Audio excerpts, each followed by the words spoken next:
This is a journey across a magnificent continent.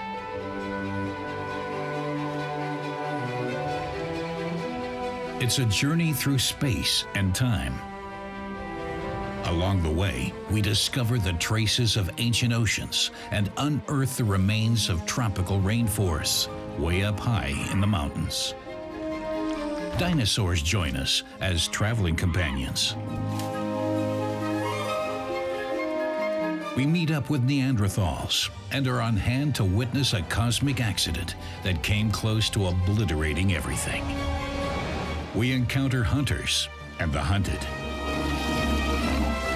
and join Europe on its long journey around our planet.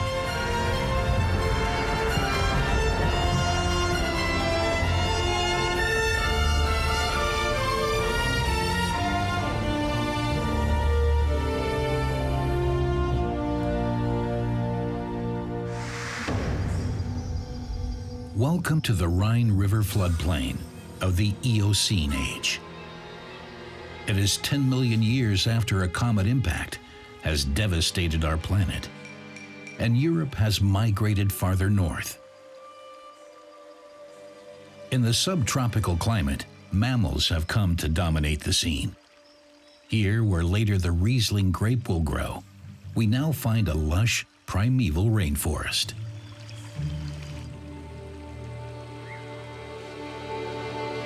Half of all known modern-day mammalian groups are already in existence here.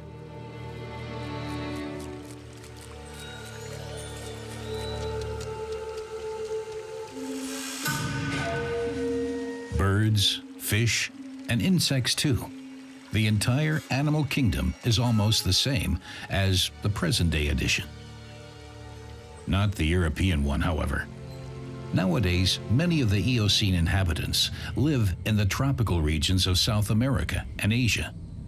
It's thanks to a volcano that we know exactly which animals lived here back then.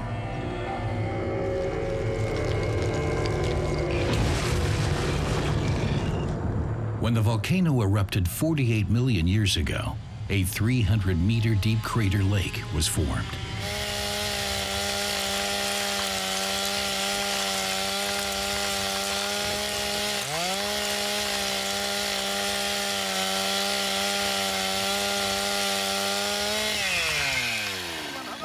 Plants and animals were swept down deep into the depths, but instead of being destroyed, they were preserved intact in oil shale.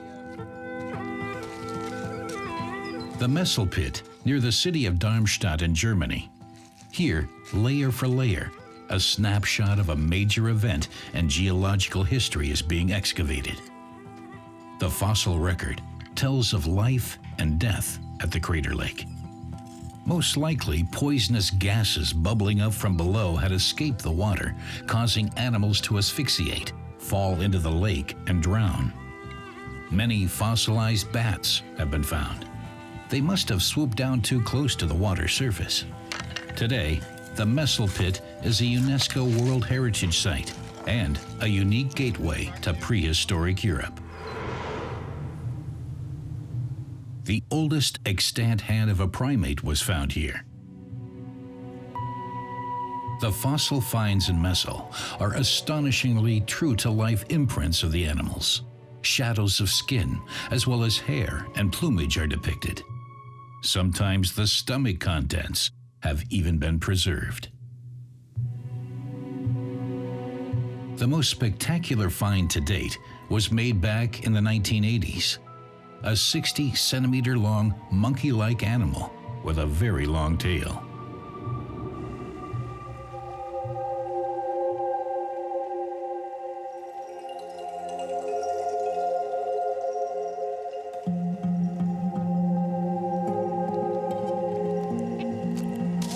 The creature had most likely fallen prey to the same poisonous gases as the other animals discovered in the shale.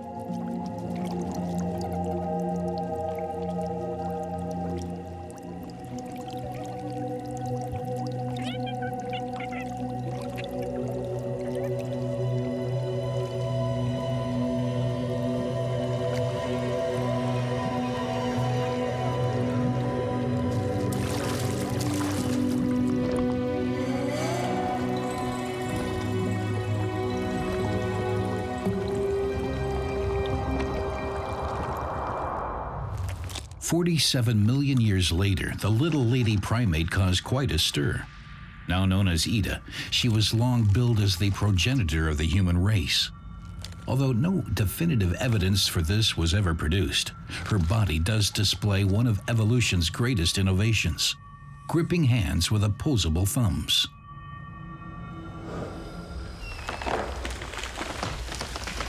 The tropical Eocene forest, too, was eventually buried beneath the layers of time.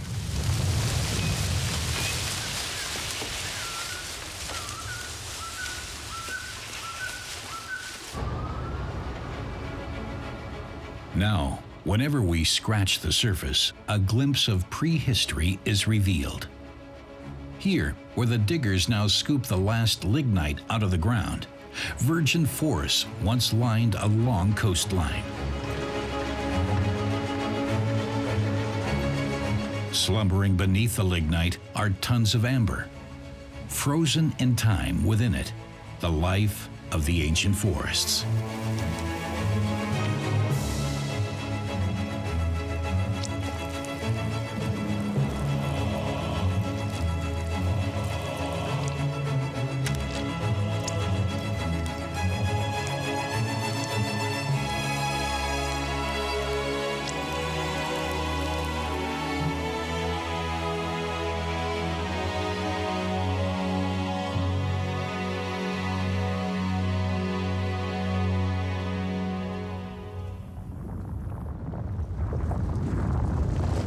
Much of Western Europe was now being covered over with a fresh layer of ice.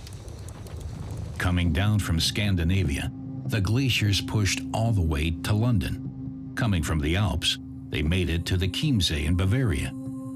The glaciers formed and displaced earth and rock and bound so much water that vast areas of the North Sea were drained. The Quaternary, the most recent geological period, was a time of upheaval. There were repeated glacier thaws, with the meltwater runoff cutting deep gullies into the land. As the cold retreated northwards, the animals of the cold periods disappeared. Forests spread out again. Hippopotamus, elephants, and rhinoceros migrated from the south to the once again green habitats.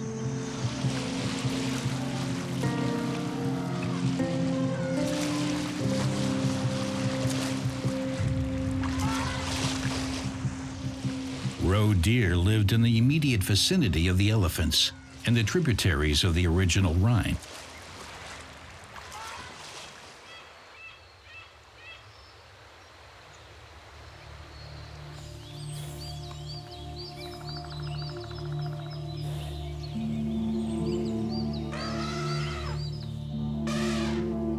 Forest elephants now lived where mammoth had previously grazed, and roe deer and wild boar came along to take the place of reindeer. The animals migrated in accordance with the changing climate. But something significant had changed. The animals were no longer alone.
In October 1907, laborer Daniel Hartmann made an astonishing find.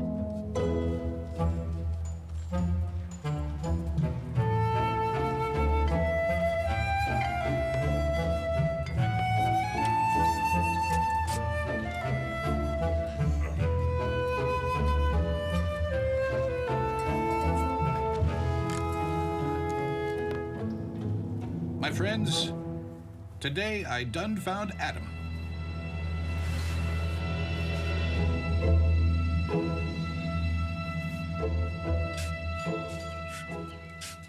Just days later, an anthropologist visited the sandpit. For 20 years, the researcher had been paying the workers to excavate bones for him. His patience and his investment had finally paid off. Where exactly did you find him? Over yonder in the steep face. So did you thoroughly search a spot? Uh-huh. And did you find any more of them? This here. That, and this. Uh-huh.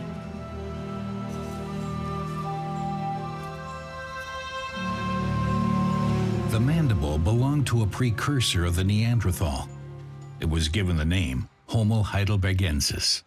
The age of man had begun.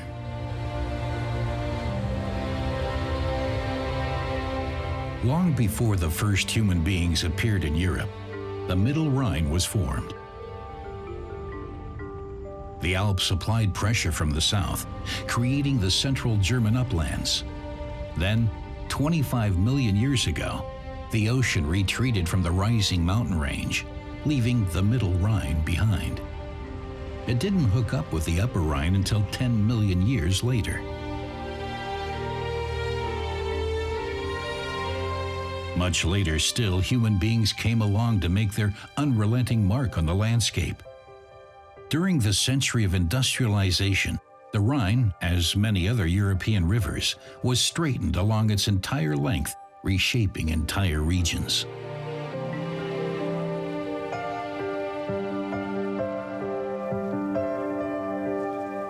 The Romans brought the art of winemaking along with them to the south of France, to Germany, to Italy, and to Spain.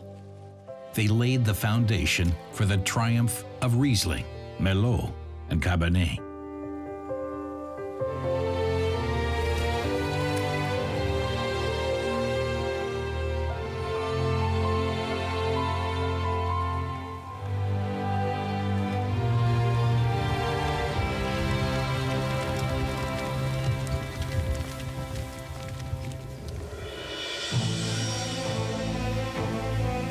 Although the landscape along the Rhine doesn't suggest it, people here live closer to the Earth's blowholes than they know. On the river island Namendayerwert, a water sprout shoots up to heights of up to 60 meters, the highest cold water geyser on Earth.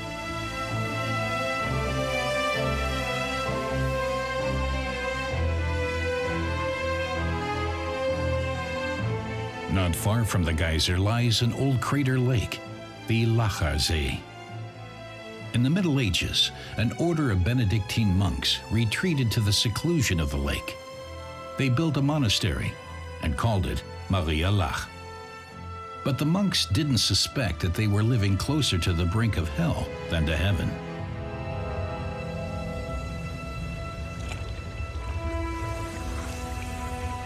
The extinguished fire mountains in the Eifel region of Germany can reignite at any moment, as can the supervolcanoes of Italy. No one can say if it will be in 10,000 years or next Tuesday.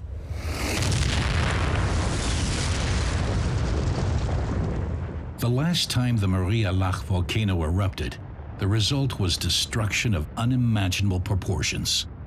The ash spread as far as southern Sweden and northern Italy.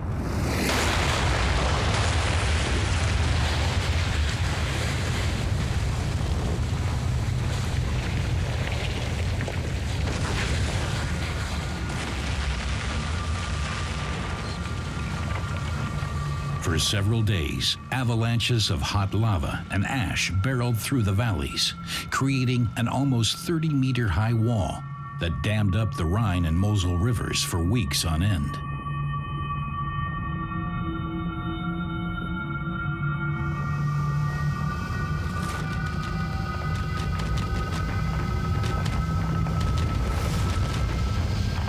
When the dam finally burst, a gigantic torrent of floodwater went crashing downstream, all the way to the Netherlands, laying waste to everything in its path.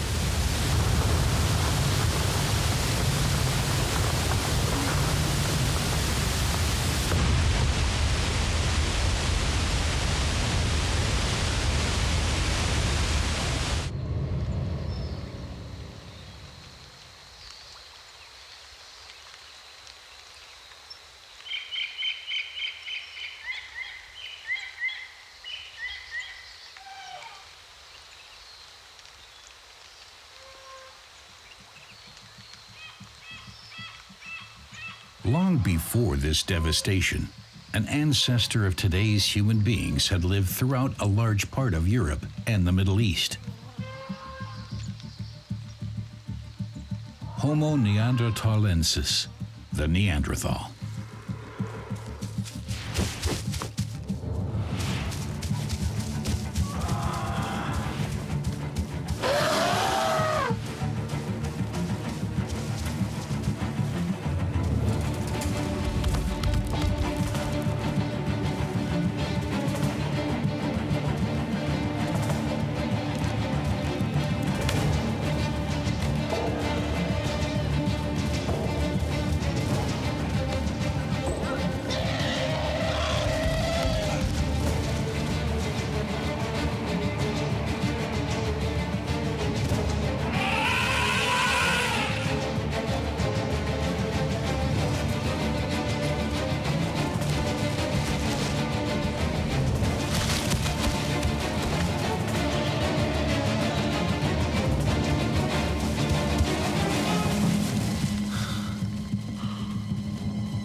More than 200,000 years ago, this species of human had already developed in Europe. In the coldest periods, the advancing glaciers had forced the Neanderthal to up sticks and move on. Finally, however, the species succeeded in adapting to the cold. The Neanderthal was long assumed to have been inferior to modern man in almost every way. Not so. Neanderthals knew how to find the safest hideouts and the best hunting grounds.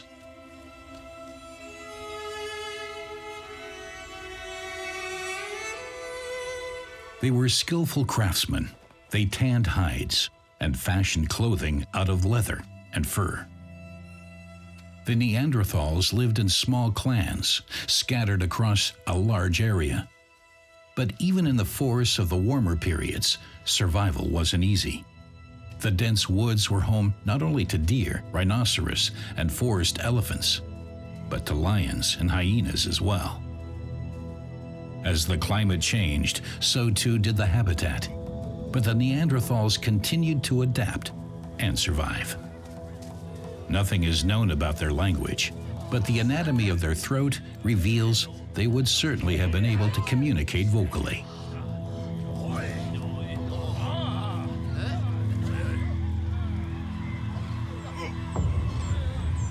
Their hunting implements were already far more advanced than those of Homo Heidelbergensis.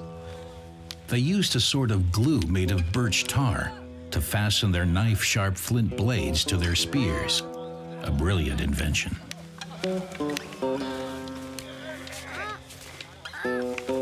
Evidence shows that Neanderthals cared for their sick and buried their dead.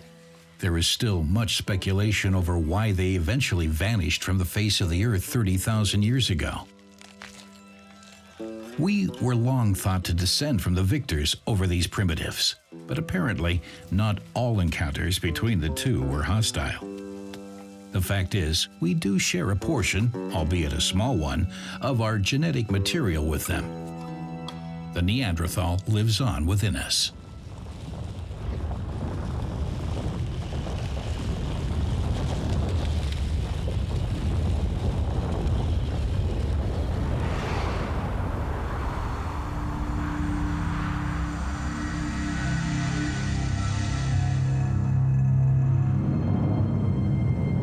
For the last time to date, a great cold period had northern Europe in its grip. Now the wolves and the large grazers, mammoth, musk oxen, and reindeer wandered in their millions over the wide open spaces. At the foot of the glaciers, a constant wind swept across the land. It was the northernmost outpost of life. When the cold here got too severe, the herds had to move on.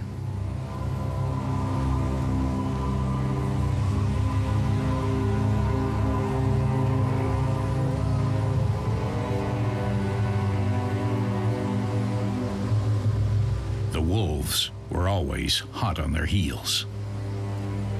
And they weren't the only ones following the herds.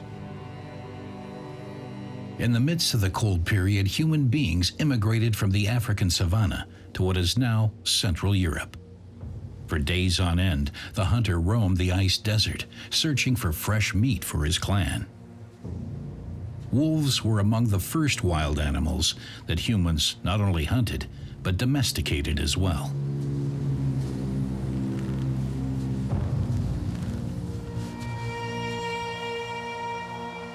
The life of the hunters was dictated by the migration of the herds. As the animals changed feeding grounds, the human predators, too, repeatedly moved camp along the great migration routes. In the summertime, the open steppe was a fruitful hunting ground, but it was almost impossible to track animals in winter, when the snow and wind covered their trail, and they disappeared against the white backdrop.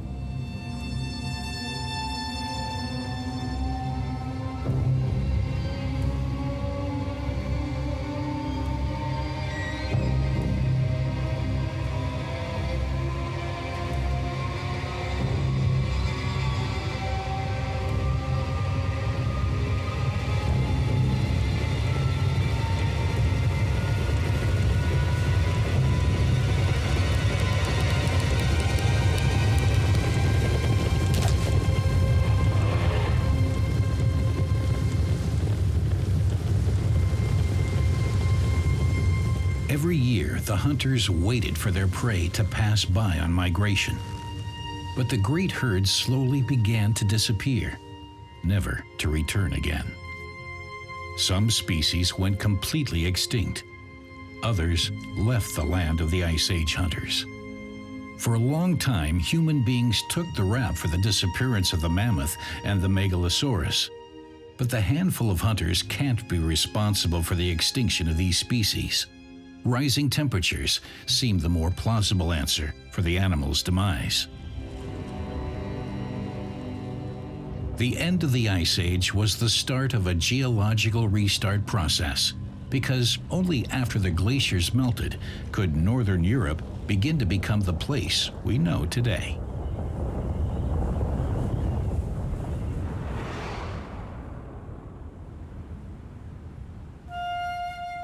The scope and character of the North Sea changed radically. It advanced farther and farther to the south, flooding the vast plains of the former glacier regions. A completely new habitat was born: the Wadden Sea.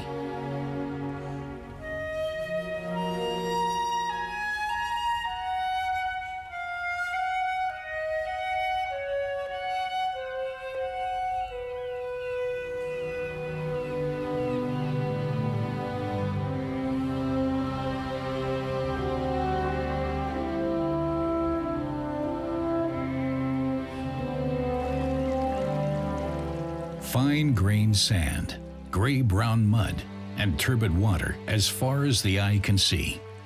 That's about all the North Sea has to offer. And yet, the ice desert of yore has become a richly diverse habitat. Twice a day, the tides flood the Wadden Sea with a nutrient-rich brew.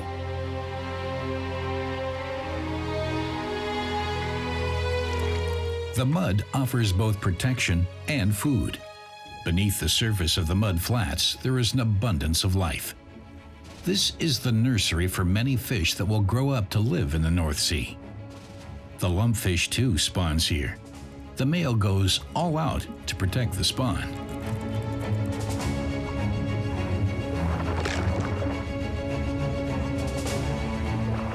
After all, it's not his survival, but that of his offspring that will secure the survival of the species.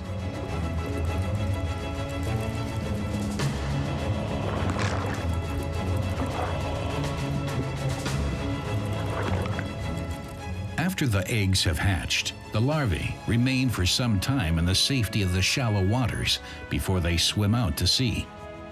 The cadavers of the father fish, dead of exhaustion, often wash ashore.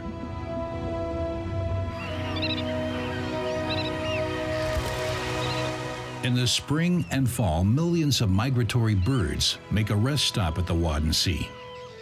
The area has the largest bird population in Central Europe. The Ice Age created an island of life.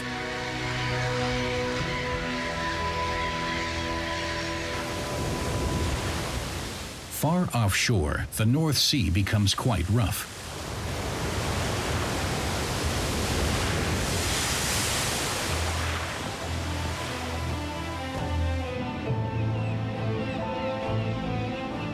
Amidst blustering waves, the island of Helgoland rises up from the sea. Around 250 million years ago, the Red Island was still part of a desert. It's the only port of call, far and wide for passing air travelers in need of a rest.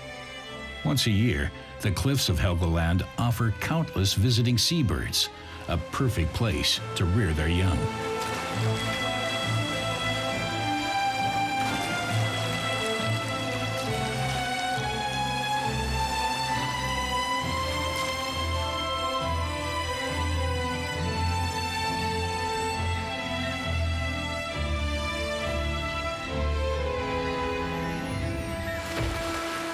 In the winter, long after the migratory birds have left the island, gray seals appear on the beach.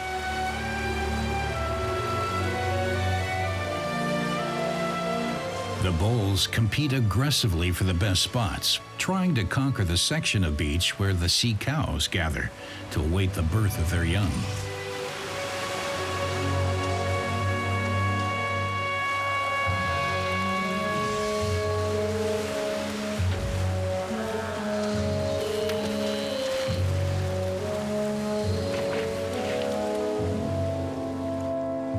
Soon after the young are born, the gray seal mating season begins.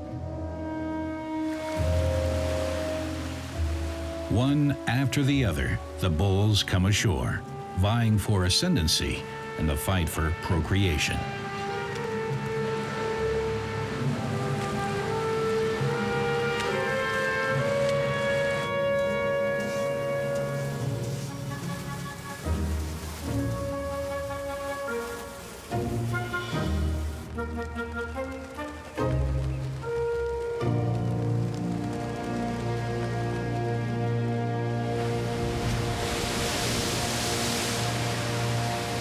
In the winter, winds churn the sea. Sharp tongues of surf lash away at the cliffs and the beach, carrying off rock and sand and depositing it elsewhere. The work of human hands attempts to stem the process.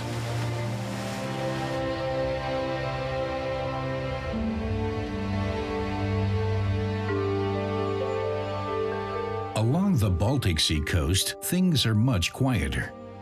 Here, where the Ice Age has scooped out a basin and filled it with its meltwater to create the Baltic Sea, a broad belt of reed marshes and sand flats has developed. Neither land nor water.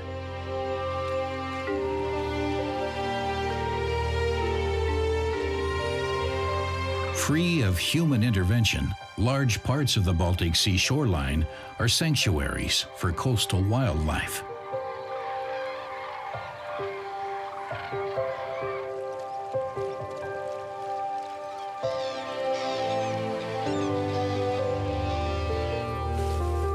The broad belts of marshland are the preserve of the marsh harrier that broods and rears its young on the ground.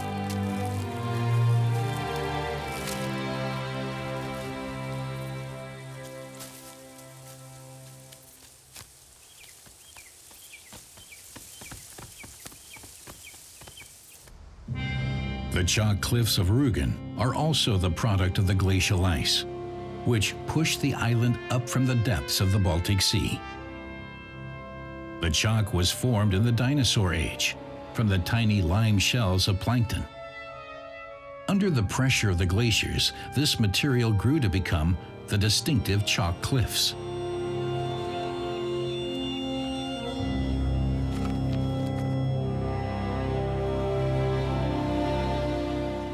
The warm period covered the chalk with a thin layer of plant matter.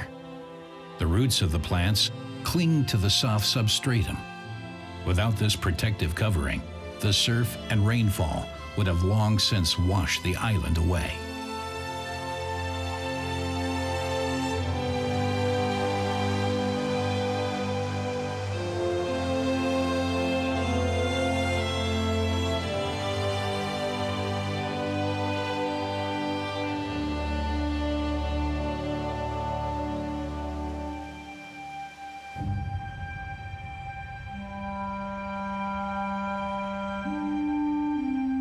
After the end of the last ice age, the climate warmed up very quickly. The forest returned, and along with it, the animals we still know today.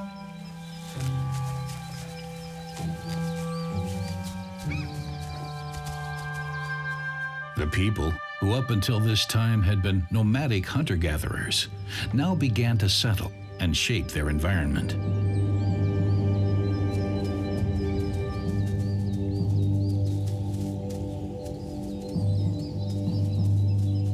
But as human civilization took its baby steps, entirely new conflicts arose.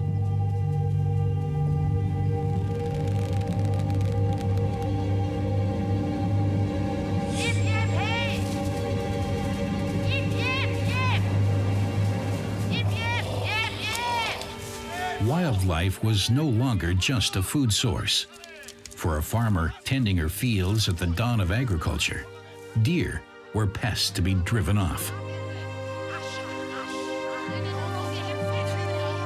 For the hunters, the farmers and their fields were alien intruders. They chopped down the forests and disrupted the hunting grounds.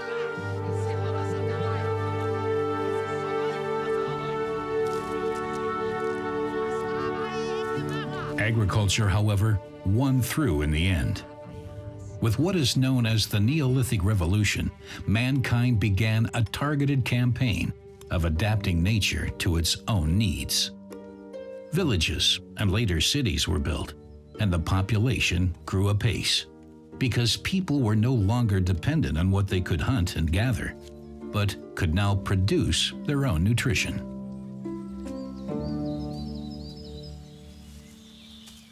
The wildlife avoided human settlements, retreating ever deeper into the forests.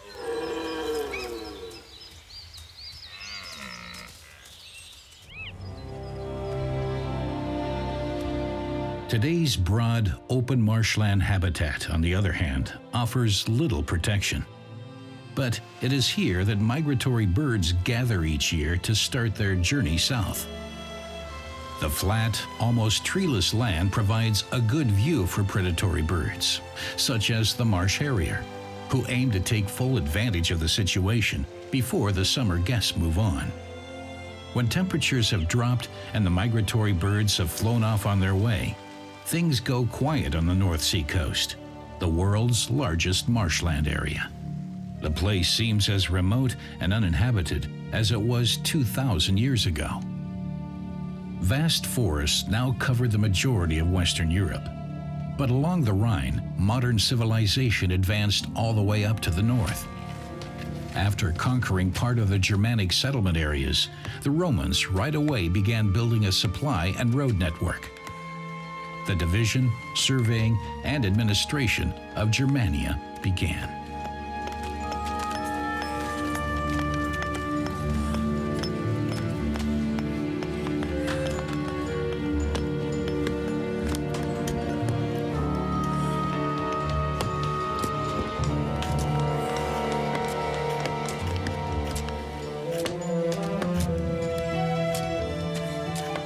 Thanks to a sophisticated measurement technique, the Roman roads cut across the landscape in perfectly straight lines.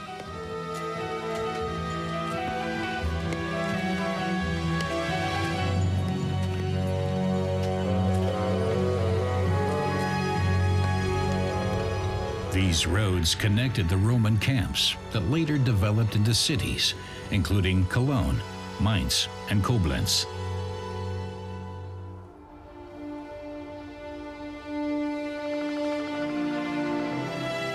Off the beaten track first laid down by the Romans, modern-day Germany is thinly populated. If the forest were still left to its own devices today, it would cover almost the whole of Europe.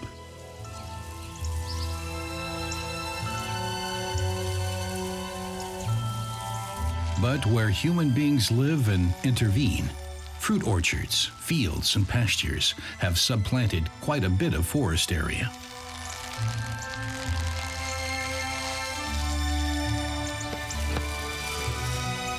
New habitats have been created. Here, sheep, cattle, and agricultural machinery prevent the forest from reclaiming the land.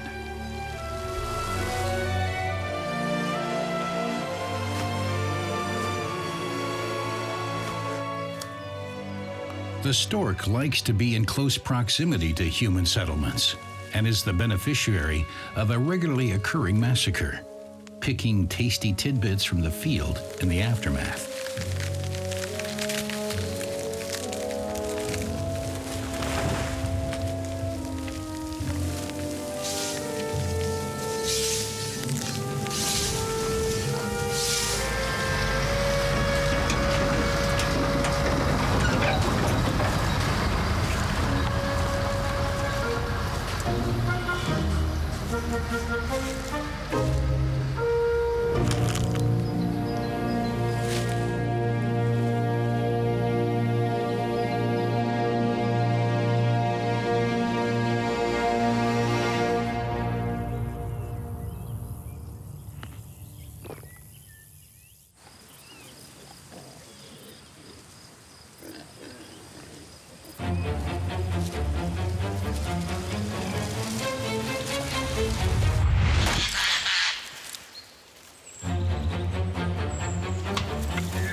Mankind repeatedly carves out a place for itself in nature.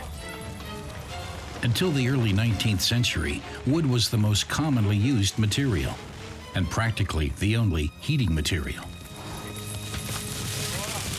Entire regions were deforested. By this time, the bears were almost all gone.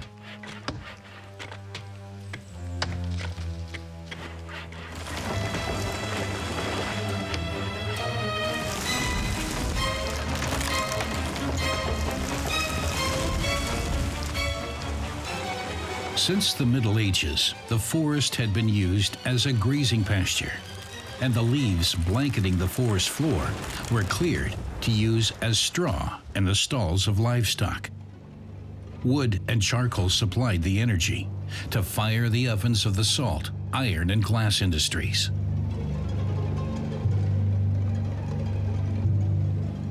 More and more charcoal burners and piles were set up to produce wood charcoal, huge amounts of which was needed to feed the booming nascent industries. Where wood supplies ran low, communities and cities passed laws to protect the forests.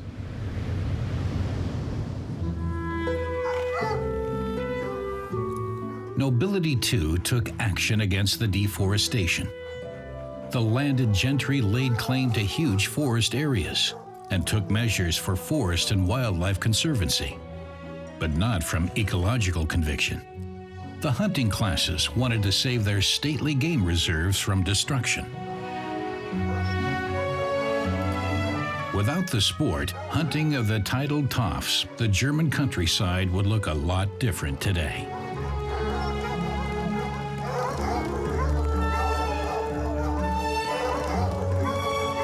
For millennia, the hunt was an existential necessity for human existence. But in the early Middle Ages, it became a privilege. Nobility passed an edict over its forests. The farmers were not only prohibited from hunting, they were not even allowed to kill the game when it was caught plundering the harvest in the fields.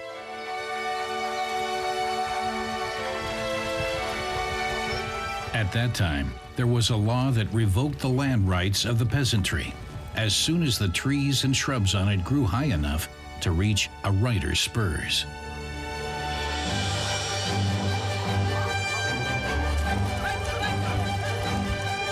Nowadays, the hunt not only serves to control the game population, it's also a popular recreational activity.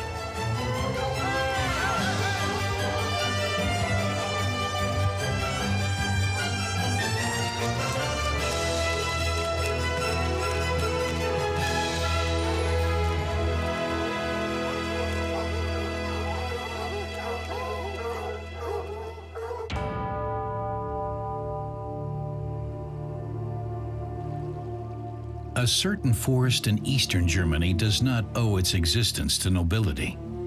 Legend has it that the Spray Forest, with its tangle of countless waterways, is a work of the devil.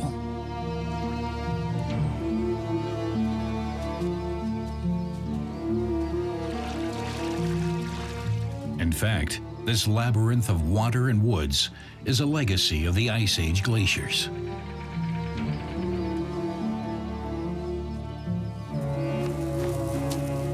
Here, concealed in the maze of streams, the black storks raise their young.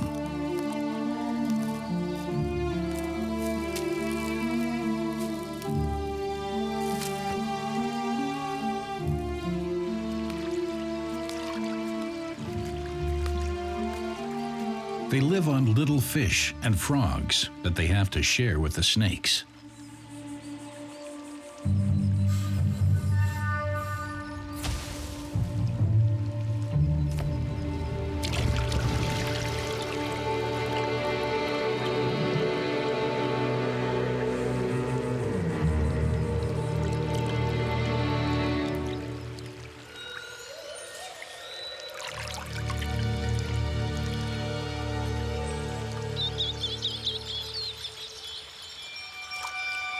The spray forest alder tree no longer grows in the natural way alone.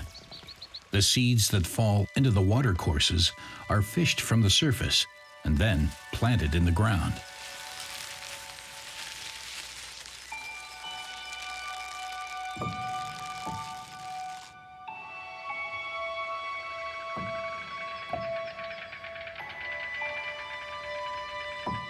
The spray forest of today no longer bears any resemblance to its primeval forerunner.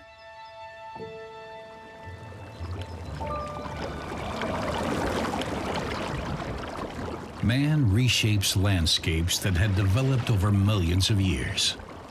100 million years ago, exotic animals lived in the narrow estuary of what is now the border of Germany and the Czech Republic. Their chalk shells and skeletons sunk to the riverbed, collecting there, layer by layer, millimeter by millimeter.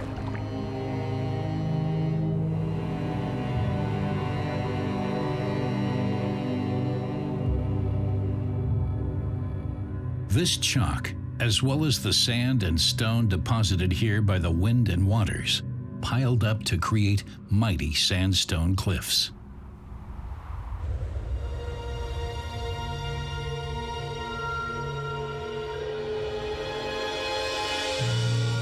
When the ocean retreated, erosion took to the sandstone banks, and turned them into the jagged Elbe Sandstone Mountains.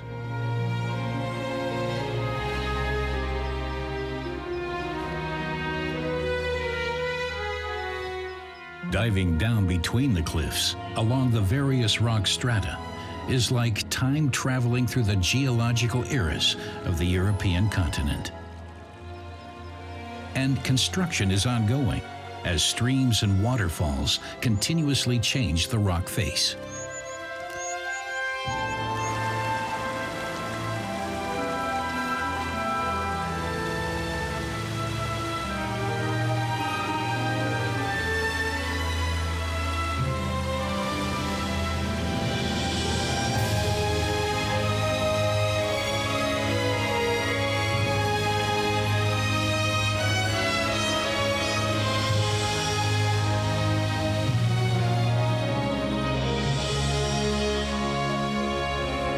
As far back as the 11th century, people began mining sandstone. Later, with the development of shipping on the river, quarries sprung up along the Elbe. The quarrying widened the narrow Elbe Valley at several points.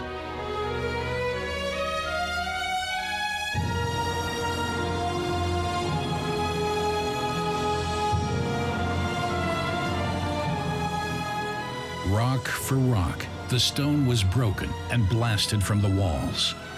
Shipped along the Elbe, the stone blocks arrived to build the walls of many magnificent, sacred, and stately buildings throughout the world.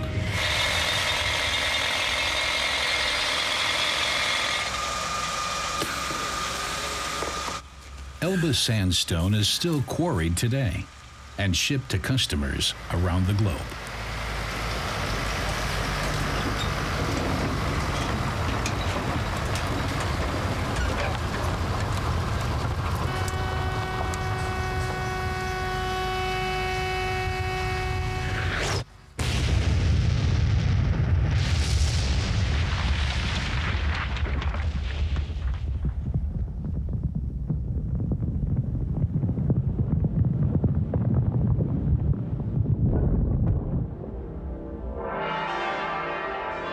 Dresden's master builders, old and new, have eroded the Elbe cliffs.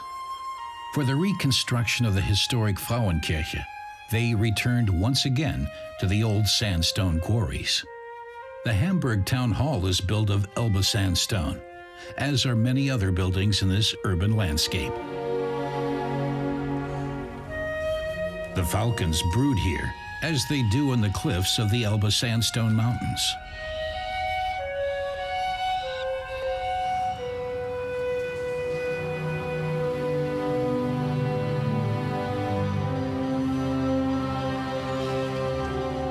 The animals have long since made themselves at home in the man-made habitat.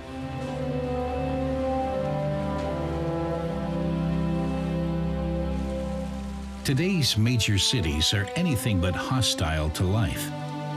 They often offer a greater diversity of habitats than the surrounding countryside. The iconic cathedral and Rhine bridges are unmistakable landmarks of the Cologne cityscape.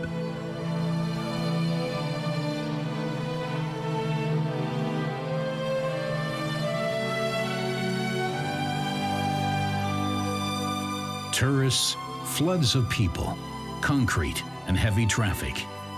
You don't think of animals here. But the urban centers don't just attract human beings. Animal immigrants from across the globe have made a new home for themselves in the metropolis, adding color and variety to the scene. Our contemporary cities bring Europe's long journey of transformation to a conclusion for now.